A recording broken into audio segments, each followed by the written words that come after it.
हरियाणा में एमएसपी को लेकर, सूरजमुखी की खरीद को लेकर जो बवाल हुआ वो आप सभी लोगों ने देखा।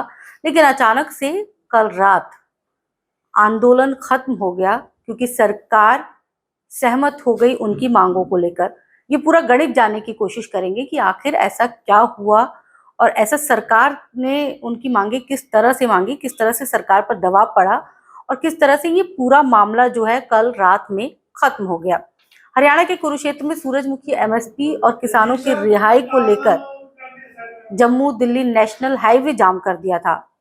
तस्वीरें आप सबने भी देखा, किसानों ने वहां पर अपने टेंट गाड़ दिए थे, यानी कि लड़ाई लंबी चलनी थी और इसको देखते हुए किसान पूरी तरह से तैयार हो चुके थे। मंगलवार रात यह आंदोलन अचानक से खत्म हो गया।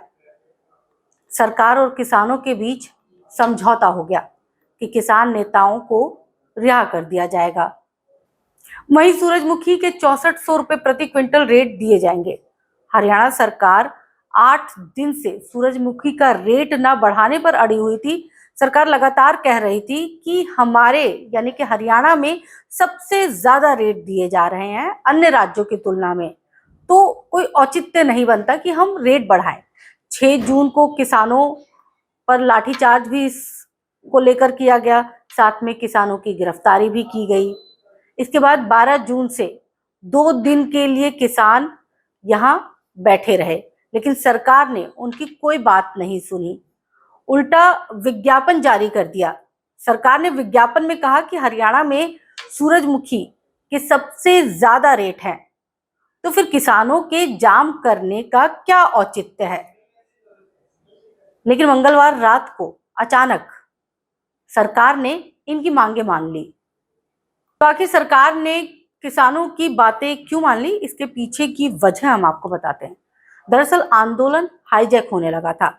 एमएसपी पर सूरजमुखी की खरीद को आंदोलन की घोषणा करने के बाद भारतीय किसान यूनियन के अध्यक्ष गुरनाम सिंह चढ़ूने ने की थी। इसके बाद 6 जून को किसानों ने जम्मू दिल्ली नेशनल हाईवे को जाम कर दिया। किसानों के न मानने पर पुलिस ने जमकर लाठीचार्ज किया। किसान नेता गुरनाम सिंह चढ़ूनी समेत 150 नेताओं को गिरफ्तार भी कर लिया गया था। चढ़ूनी के जेल जाने के बाद राकेश टिकैत ने आंदोलन को संभाला और 12 जून को महापंचायत बुलाई, जिसमें एमएसपी और किसानों की रिहाई की मांग की गई, लेकिन वार्ता विफल रही। इस बीच एंट्री संयुक्त किसान मोर्चा की भी हो गई। किसानों ने फैसला संयुक्त मोर्चा पर छोड़ दिया। सरकार को डर था कि संयुक्त किसान मोर्चा की एंट्री से ये आंदोलन भी किसान आंदोलन की तरह लंबा खिंच सकता है। इस पर सरकार हरकत में आई और मांगे मानने पर विचार विमर्श शुरू कर दिए गए।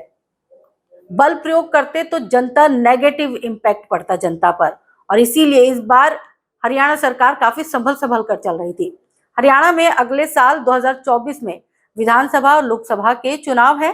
दिल्ली में 3 कृषि कानूनों को लेकर किसान आंदोलन हुआ था, जिसकी वजह से पहले ही से ही किसान सरकार से नाराज चल रहे हैं। 6 जून को किसानों पर लाठीचार्ज हो गया। अब 12 जून को अगर दोबारा हाईवे जाम करने पर लाठीचार्ज किया जाता तो हालात और भी ज्यादा बिगड़ सकते थे। इससे सरकार की नकारात्मक छवि किसानों पर पड़ती, जनता पर पड़ती, जिससे सरकार बचना चाहती थी और इसीलिए ये प्रयास किए गए। इसके साथ ही तीसरी जो बड़ी वजह है वो है अमित शाह की रैली।